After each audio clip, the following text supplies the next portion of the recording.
nós estamos dando continuidade ao capítulo. Esse é o maior capítulo de todo o curso, tratando de vulnerabilidade, impactos e adaptação às mudanças climáticas no mundo e no Brasil.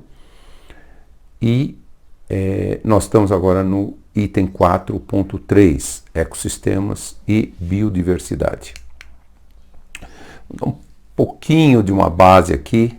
O termo ecossistema foi proposto pela primeira vez pelo ecólogo inglês Sir Arthur Tansley, em 1935, na revista científica Ecology, mas realmente quem deu bastante divulgação ao termo foi o grande ecólogo Eugene Odum, norte-americano, que é o pai da ecologia moderna, ecologia ecossistêmica. Como nós podemos definir o termo ecossistema?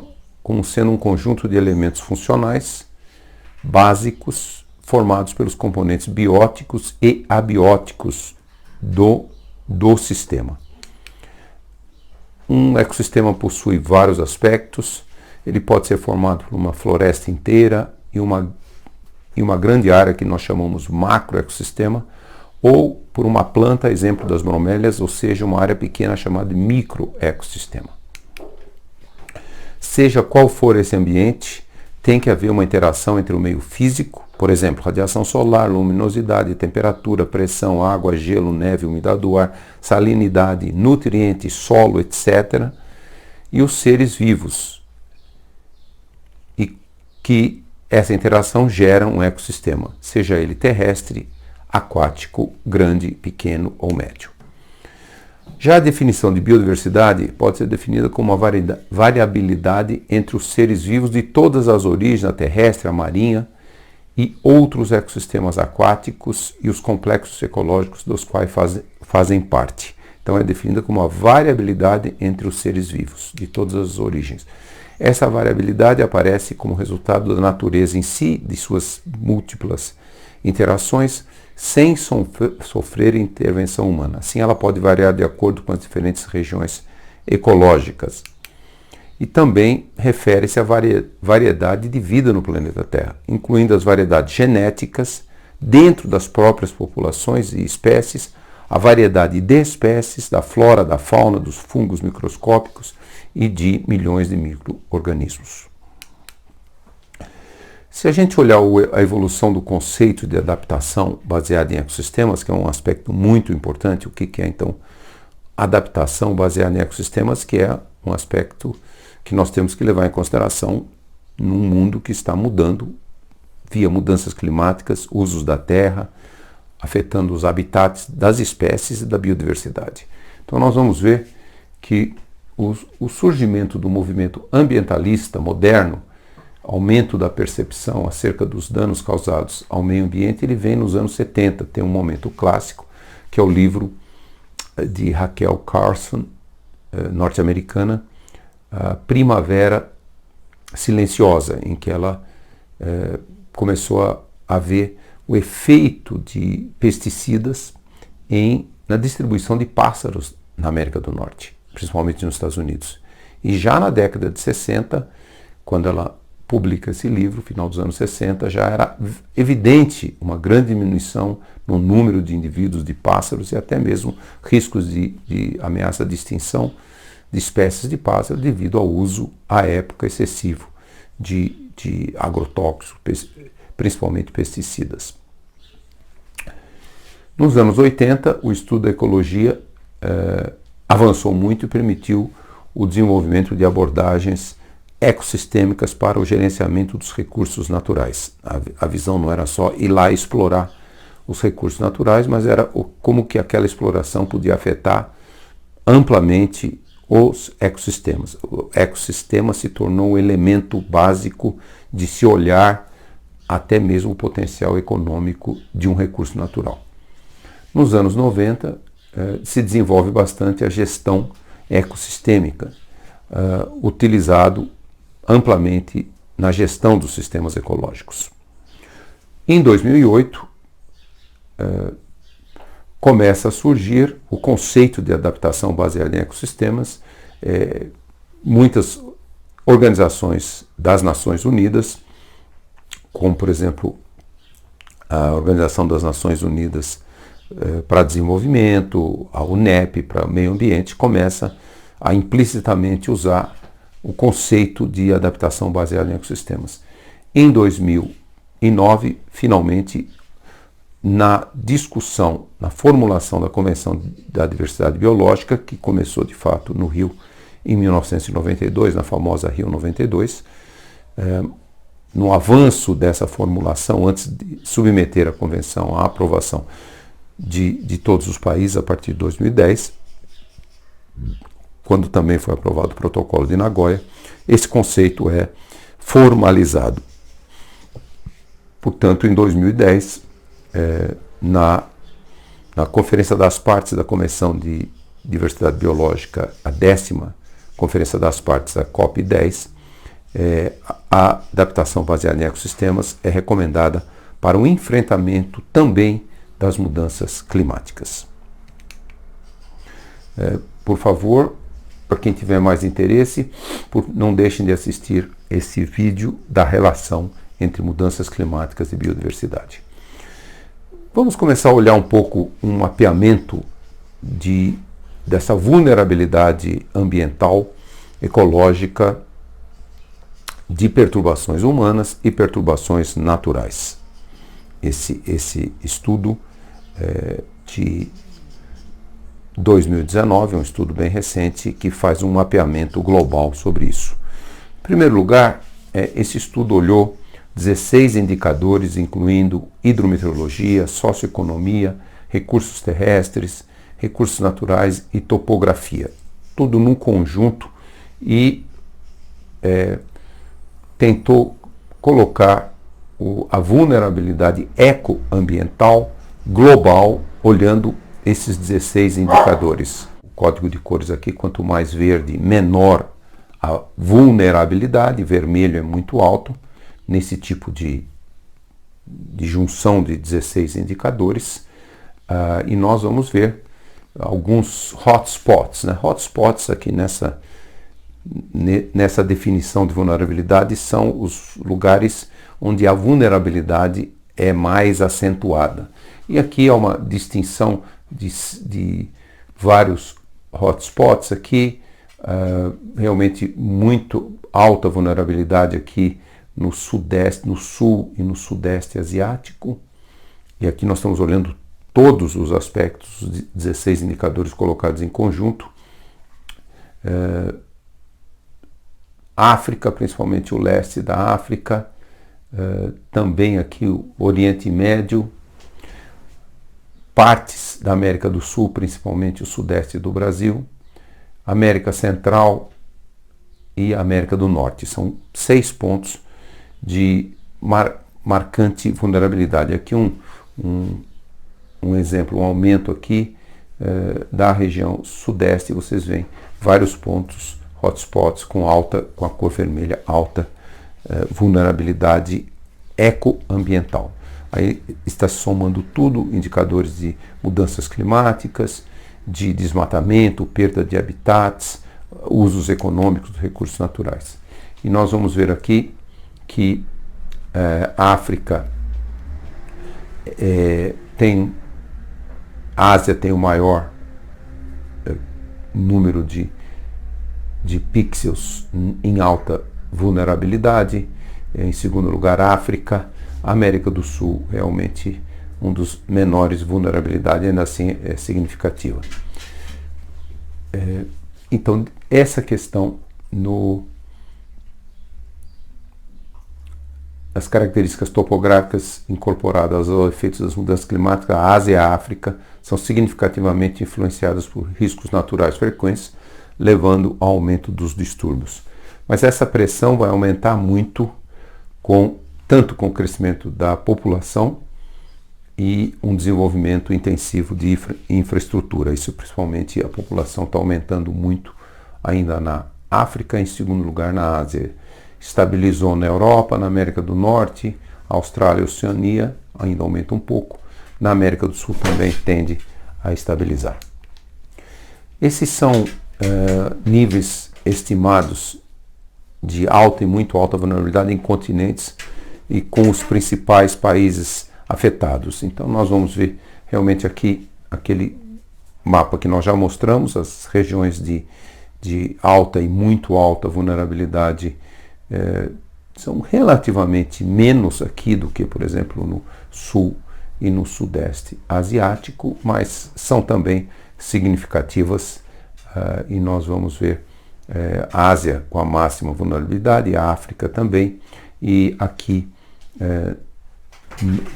os países com maior vulnerabilidade, o Brasil é o terceiro lugar, Estados Unidos com maior número de áreas de vulnerabilidade, o México também com algumas áreas de muito alta vulnerabilidade, o Brasil em terceiro lugar.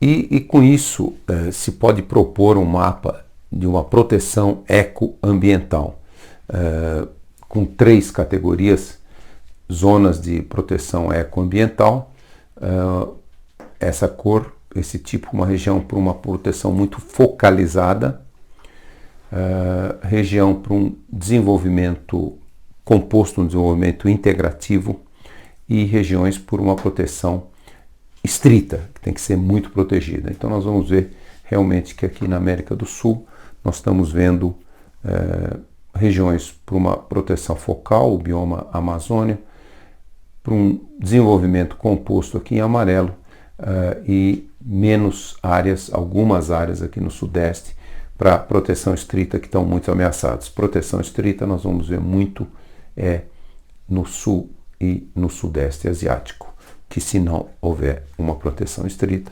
nós vamos realmente correr um risco de enorme perda de ecossistemas e de biodiversidade. E também esses são simulações de como a mudança climática vai aumentar a pressão sobre a biodiversidade. Hoje, mudança climática não é o fator principal de redução da biodiversidade, ou do risco da biodiversidade. Desaparecimento de habitats, usos da terra, poluição, caça ilegal, mas no futuro mudanças climáticas se tornarão um fator muito importante na redução da biodiversidade. Por exemplo, quando nós olhamos os vários cenários RCP 2.6, 4.5, 6 e 8.5, nós vamos ver que,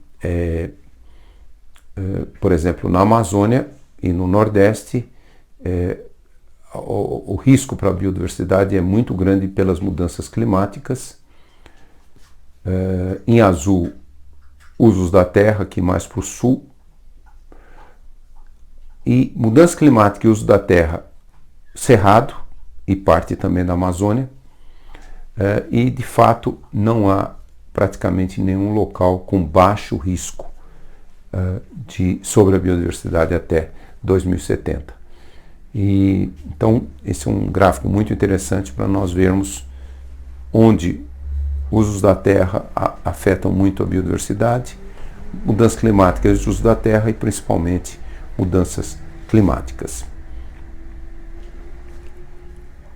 As perdas aqui nesse tipo de cálculo elas são altas, mais de 10% de perdas com as mudanças climáticas, a cor laranja, e mudanças dos usos da terra, a cor azul. Projeta-se que as perdas sejam particularmente altas nos campos e savanas tropicais, no sul da África e América do Sul. Essas são essas savanas tropicais. Isso ocorre porque essas regiões são as mais propensas a serem convertidas em locais agrícolas, possivelmente para a produção de óleo de palma e também aqui de soja e gado no Cerrado da América do Sul Central. Por exemplo, nós podemos ver aí as áreas, as concentrações de espécies vulneráveis às alterações climáticas. Número total das espécies vulneráveis, nós podemos ver claramente aqui a sensibilidade e a baixa capacidade aqui adaptativa vai ficando mais azul, e também a exposição a fatores que afetam a vulnerabilidade. Então essa cor aqui, o roxo, é onde a baixa capacidade de adaptação e sensibilidade e a exposição são máximas. Então nós vamos ver aqui realmente para os pássaros um máximo efeito na Amazônia e também um efeito de dificuldade de adaptação em boa parte do resto do Brasil.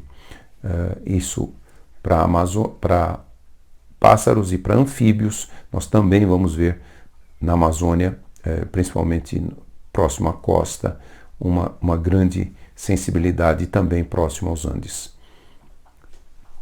E também a proporção de espécies, na proporção de espécies afetadas também. Nós vamos ver um valor muito alto para a Amazônia nos dois casos de pássaros e anfíbios, e tem a ver também com essa capacidade, essa grande distribuição de espécies que existe na Amazônia. Então, áreas com maiores concentrações de espécies com alta sensibilidade e baixa capacidade adaptativa são mostradas em azul, e aquelas com alta exposição são mostradas em amarelo. Áreas com alta concentração de espécies com sensibilidade e baixa capacidade adaptativa, bem como espécies altamente expostas, são mostradas em marrom, que, como eu já falei, roxo-marrom. E são as áreas de alta vulnerabilidade global às mudanças climáticas.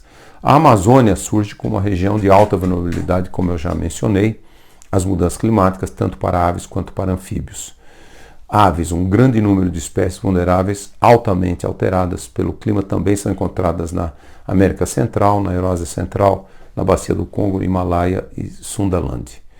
E os anfíbios, altas proporções de espécies vulneráveis, também ocorrem na América Central, nos Andes, norte dos Andes, norte da África, Rússia Oriental, Mongólia, Himalaia e Península Arábica Ocidental.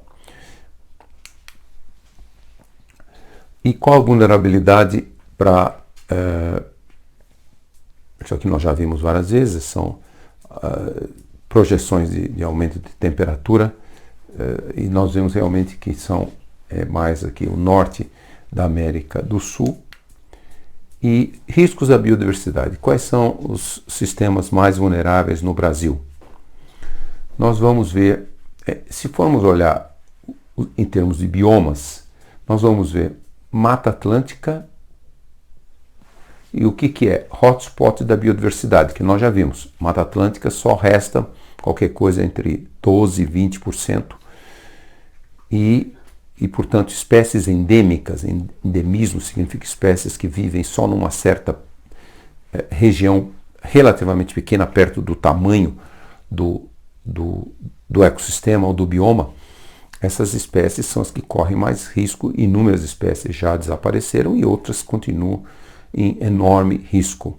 Por exemplo, clássico da caatinga, a ararinha azul, uma espécie que não existe mais na natureza. Ela existe só, alguns colecionadores mantêm ainda a espécie viva, mas ela não consegue mais nem ser recolocada na caatinga. Para dar um exemplo de uma espécie que ficou famosa por várias histórias. Então, a Mata Atlântica é um hotspot de biodiversidade, o Cerrado também. A caatinga sofre com o problema do aumento da desertificação que vem sendo observado e da sensitividade de várias espécies. Eu citei a ararinha azul, que foi muito mais um excesso de caça, não foi relacionado necessariamente com desertificação ou com mudanças climáticas. E a Amazônia, que tem o risco enorme de savanização, com o risco de desaparecimento de imensa quantidade de espécies. Em termos, quando a gente olha em ecossistemas, altitude elevada, alta sensibilidade termal. Então, um ecossistema de altitude elevada, ele desenvolveu em milhões de anos com uma certa variação de temperatura. Por exemplo, lá é um pouco mais frio. Às vezes, no topo dos Andes, é bem mais frio. Então, com as mudanças climáticas, você aumenta a temperatura e aquelas espécies que não suportam aquela temperatura mais alta, elas tendem a desaparecer. No ambiente marinho e costeiro, logicamente, o aumento do nível do mar, né? Quer dizer, tem a costa, a linha da costa, se o aumento do nível do mar é muito rápido, muitas espécies que vivem naquela interface entre o oceano e a terra, nos mangues, podem não ter mais condição de se adaptar. Algumas espécies podem se adaptar a essa mudança de onde acontecerão os mangues, se é que eles vão conseguir. Às vezes os mangues não conseguirão mais existir, porque pode haver uma topografia acentuada, pode haver uma área urbana, então muitas espécies poderão desaparecer. E no ecossistemas urbanos, logicamente, a combinação de mudanças climáticas com o efeito de ilha urbana de calor amplifica muito as ondas de calor e, portanto, espécies que vivem no ambiente urbano podem estar muito mais ameaçadas. Nas espécies, as mais ameaçadas são as que têm alta sensibilidade ecológica. Os anfíbios têm alta sensibilidade ecológica, já inúmeras espécies de anfíbios desapareceram, se extinguiram na América Central por um efeito muito pequeno. Eles viviam em florestas que nós chamamos florestas de neblina, quer dizer, uma floresta que tem uma formação de neblina muito permanente, que, portanto, a radiação solar que chegava à superfície era muito difusa, menor quantidade difusa pela neblina. Aí, de repente, a temperatura naquelas montanhas da América Central subiu 1 grau e meio, e aquela neblina evaporou, não formava mais a neblina. Várias espécies de anfíbios começaram a ser atingidos diretamente pela radiação solar. Um valor muito mais alto, mais concentrado, desenvolveram uma série de doenças de fungos de pele e responsável por extinção de mais de 10 espécies.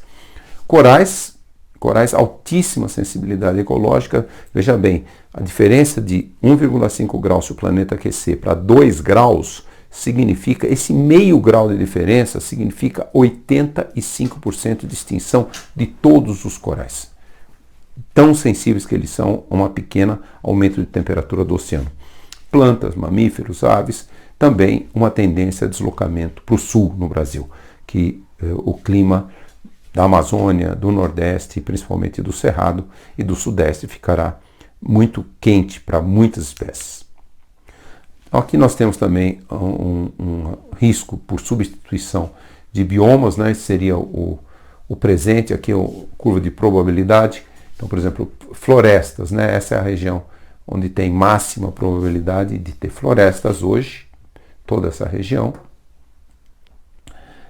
Aqui também tem floresta, esse é um cálculo feito automaticamente, mas aqui é uma região de florestas, apesar que a probabilidade ela já está mais perto, o clima de savana, floresta. Aqui a probabilidade de ter savana, nós vamos ver, é muito alta aqui. Esse gráfico pega um pouco da probabilidade aqui da Mata Atlântica. Ele coloca probabilidade de savanas aqui, nesse Brasil Central, mais alto, e a probabilidade de ter caatinga, né? Então ele coloca realmente no lugar correto, no Nordeste, uma maior probabilidade de caatinga. E aqui o que aconteceria em 2070, no cenário RCP 8.5, vocês veem que a probabilidade de floresta diminui, compara esse com esse, aqui começa a aumentar muito mais a menor probabilidade de floresta, aumenta também a probabilidade de cerrado aqui entrando na Amazônia e modifica também a probabilidade da caatinga. Quando a gente olha riscos da biodiversidade, os riscos, a projeção dos riscos de extinção, vermelho aqui, 25%, e surpreendentemente, ou talvez não surpreendentemente, a América do Sul apareceu com o maior risco de extinção. América do Sul, 23% das espécies podem extinguir se a temperatura passar acima de 4 graus até o final do século. E o risco para a América do Sul vai de 5,2%, se ficar em 2 graus, até acima de 15,7, quando a temperatura... Isso é globalmente. Na América do Sul é 23%. Veja bem, o maior risco de extinção, que olhando pelas cores, acima de 25%, está na América do Sul, o que surpreende a muitos, porque pensam que nas regiões onde a temperatura varia mais, o risco de extinção é maior. Mas, de fato, o risco é maior em função, principalmente, pela grande biodiversidade que existe na América do Sul. O risco costeiro, né? Qual é o risco das espécies costeiras, do risco intrínseco, né? Para gêneros atuais que vivem nas regiões biogeográficas costeiras de 6 grandes grupos taxonômicos. Aqui nós vamos ver espécies de golfinho, tubarões, estrela marinha, caracóis e etc., bivalvia e algas. Então, se a gente prestar atenção em alguns lugares aqui da costa da África, nós vamos ver um risco enorme, aí, um risco intrínseco aqui chegando nesse nível bem alto, de muito alto risco em vários países. Aqui na costa da América do Sul, na costa do Brasil, nós vamos ver um risco existente nesse grau aqui de nível 2, mas não chegando a nível 4 para a maioria dessas espécies costeiras. Ainda assim, um risco razoavelmente que tem que ser considerado. Quando a gente olha a posição relativa dos países por impacto proporcional e absoluto sobre o meio ambiente, aí entra todas as considerações, né? O Brasil realmente está entre os países, com o Brasil, Estados Unidos, China, quando se proporcionalmente falando, o maior impacto ambiental, mudanças climáticas, usos da terra, e poluição e vários outros fatores.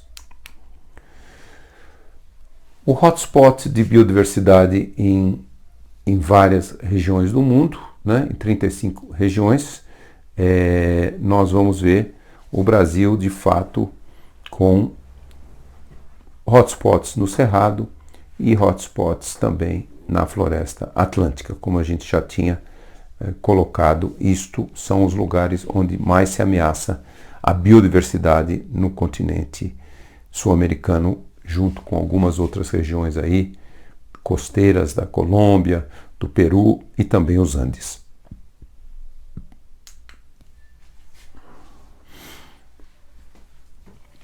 De novo,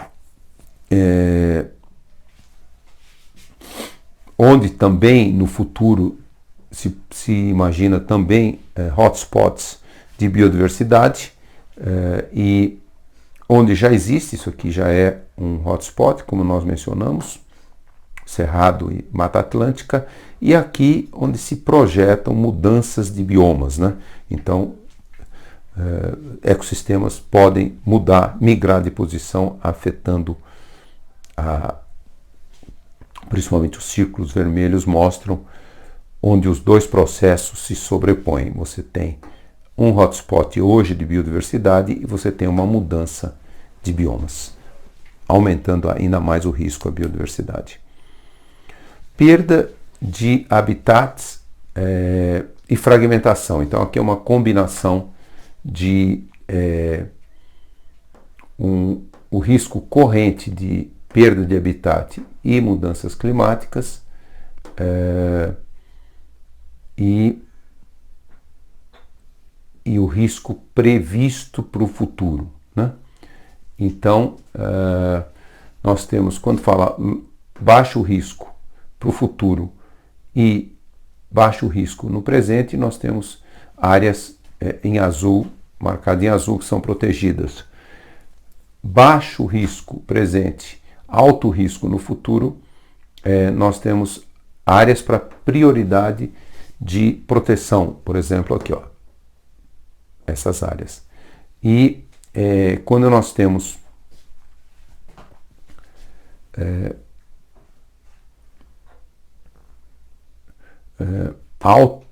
alto risco presente e alto risco, urgência de proteger essas áreas, nós vamos ver várias áreas aqui, por exemplo, aqui no Pantanal e também mesmo áreas de alto risco no presente, por fragmentação e mudanças climáticas, principalmente fragmentação, e baixo risco no futuro, ainda assim nós temos boa parte da Amazônia aí. Então esse é um gráfico que nos diz se a temperatura ultrapassar 4,5 graus, é recomendável desde já priorizar a proteção de trechos da Amazônia Ocidental e do Pantanal e priorizar a restauração de trechos da Caatinga, Cerrado, Mata Atlântica e Pampa, indicando aqui também as áreas onde esses riscos, prioridade muito urgente, que já é um risco presente e tem um risco futuro, alto risco futuro, aqui prioridade também tem um risco presente mais baixo, mas um risco futuro muito alto. E em azul as áreas para restauração florestal.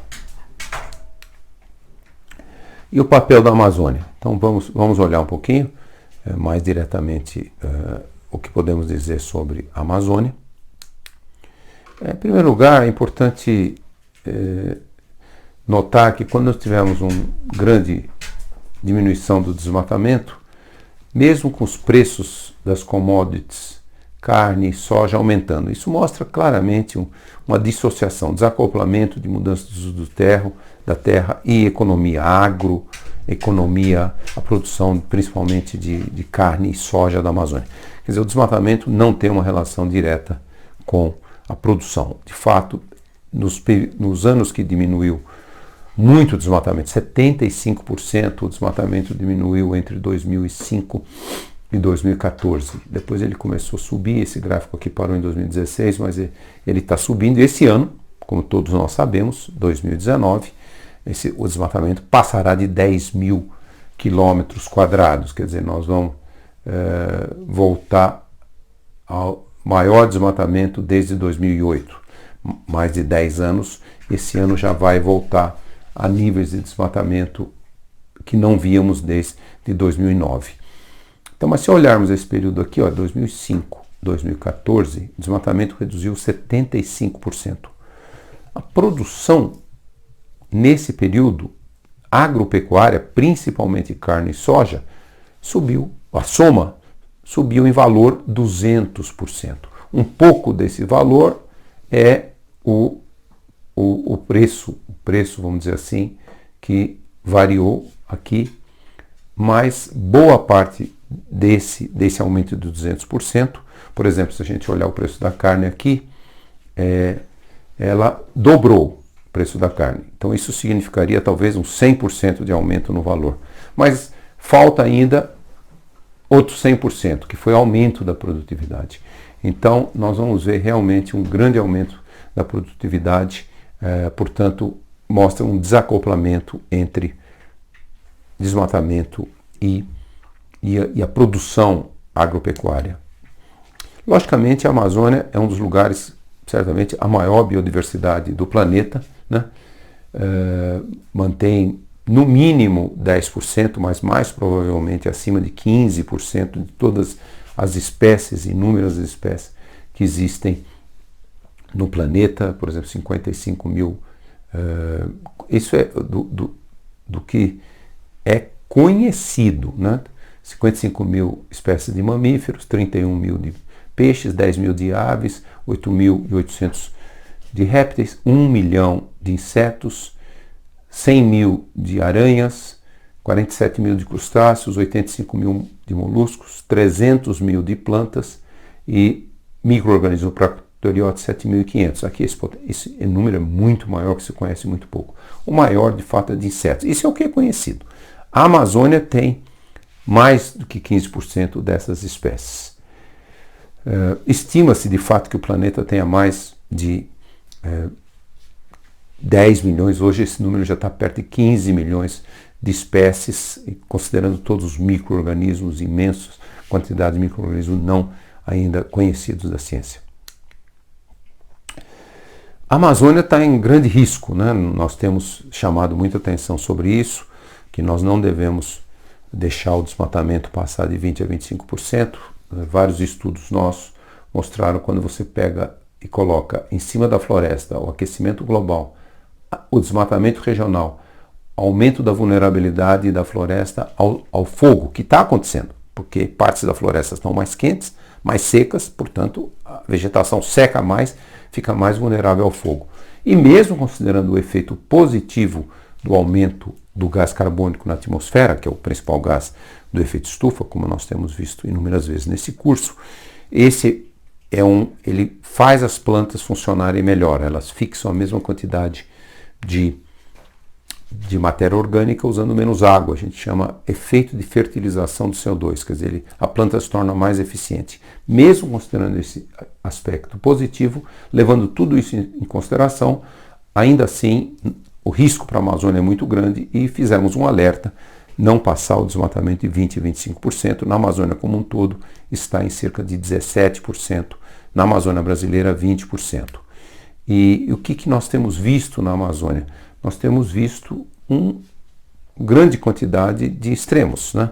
Os extremos estão ficando mais frequentes, secas muito intensas 2005, 2010, 2015 e 2016, inundações 2009, 2012 e no sudoeste, na bacia do Rio Madeira, 2014. Então, nesse curto período de 2005 a 2014, nós tivemos 3 mega secas, 2 mega enchentes, um recorde de enchente também na bacia do Madeira. Então, nós nunca tínhamos visto tanta variação em tão curto espaço de tempo. Isso nos preocupa por quê? Porque a estação seca, isso aqui é a duração da estação seca aqui, em número de pêntadas de 5 dias, de 1980 até 2013. E nós vemos o quê? Um aumento da duração da estação seca. A estação seca no sul, sudoeste e sul e sudeste da Amazônia já está 6 dias mais longa por década. Já passou de 21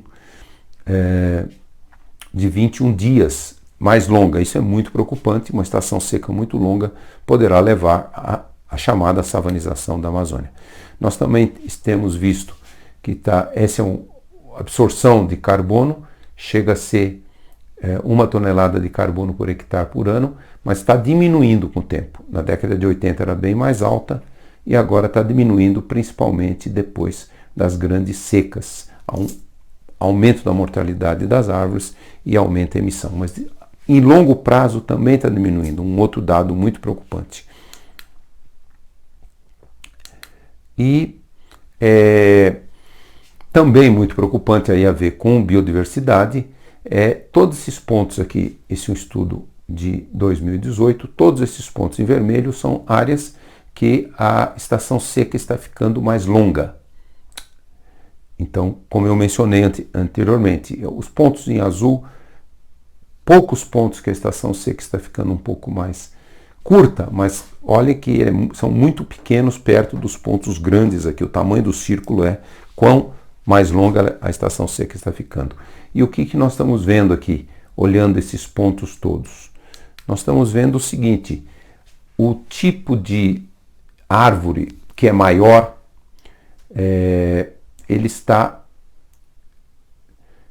dominando, porcentagem de árvores maiores está crescendo e a porcentagem de árvores menores está diminuindo. Então, árvores menores estão perdendo competição com as árvores maiores e, mais preocupante, é que a proporção de espécies de climas mais úmidos, taxas de espécies de árvores de climas mais úmidos está diminuindo e um aumento na proporção de espécies de climas mais secos, quer dizer, espécies, vamos dizer assim, que convivem tanto na Amazônia quanto no Cerrado, que estão mais acostumadas com longas estações secas, estão começando a mostrar uma mortalidade menor e é completamente compatível com o que nós mostramos antes, que a estação seca no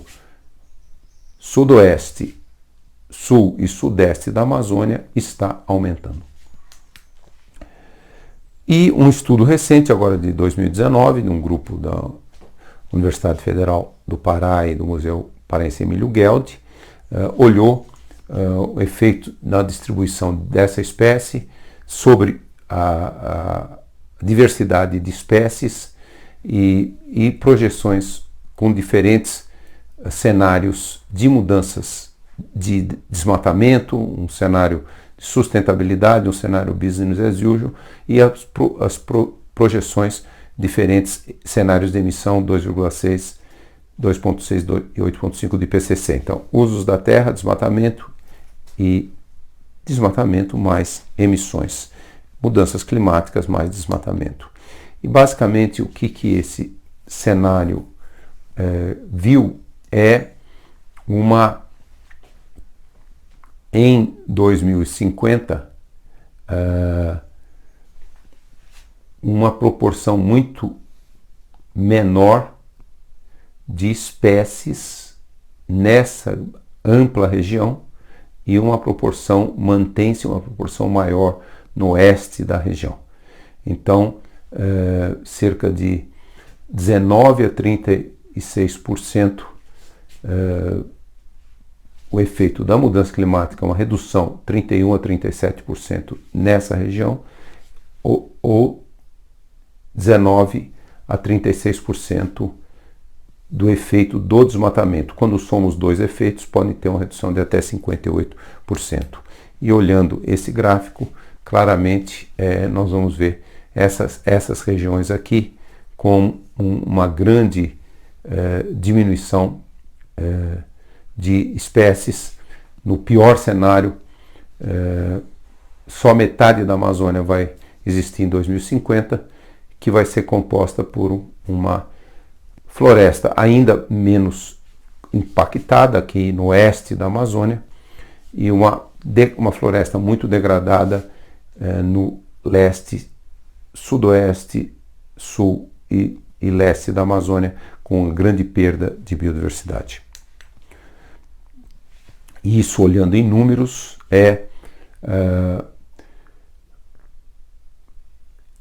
nessa área aqui, cerca de 1.400 na grade de que esse estudo olhou, e na área em vermelho, nessas outras áreas, cerca de 898, uma perda de 35% de biodiversidade na Amazônia, nesses cenários de mudanças climáticas e desmatamento.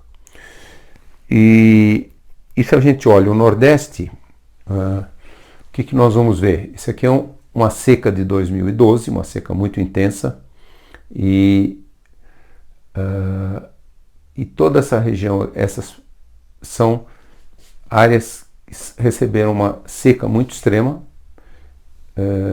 seca severa, seca moderada, seca fraca e normal. Então nós vemos uma seca em 2012, olha só esse padrão, essa cor aqui são as secas extremas, e aqui nós vamos olhar vários cenários do RCP 8.5. Então nós vamos ver que no RCP 8.5, já por 2012, essa categoria de seca extrema era só 2%, esses pontinhos aqui. E a seca severa, 19%. Em 2040, isso já passa a ser 7%, 11%. Em 2070, uma enorme transição. Quase 50% da região aqui, ó, dá para ver como que vai tomando. Em 2100, 54%. Então, isso mostra uma mudança muito grande no bioma. E se a gente olhar isso em termos de bioma, isso aqui é o bioma Caatinga, Mata Atlântica e Cerrado, de um modelo. Esse é um modelo de vegetação do INPE, chama Potential Vegetation Model, PVM, e o que nós vemos aqui? Nos vários cenários, quando a gente chega no cenário 8.5, nós vamos começar a ver uma enorme área de semideserto. Então a Caatinga, ela diminui bastante de área, e aqui no centro da Caatinga nós vamos ver um semideserto. Uma boa parte da Caatinga se torna um semideserto. Então, finalizando, é preciso então melhorar a infraestrutura, olhando de um modo geral, dos espaços verdes urbanos para maximizar seus serviços ecossistêmicos e, subsequentemente, reduzir a poluição do ar e as ondas de calor. Isso é uma mensagem para as áreas urbanas. É dar mais prioridade à fiscalização ambiental, encorajando as pessoas a adotarem material ecologicamente correto, reduzir as emissões de gases de efeito estufa. E há uma necessidade de melhorar o ambiente sustentável na zona de industrialização e melhorar a consciência do uso dos recursos naturais, especialmente nas regiões de florestas tropicais, onde sempre enfrentam extração florestal, incêndios florestais, agricultura industrial e práticas nocivas. Então, isso é um pequeno resumo de algumas ações importantes para reduzir o risco do impacto nos ecossistemas e na biodiversidade.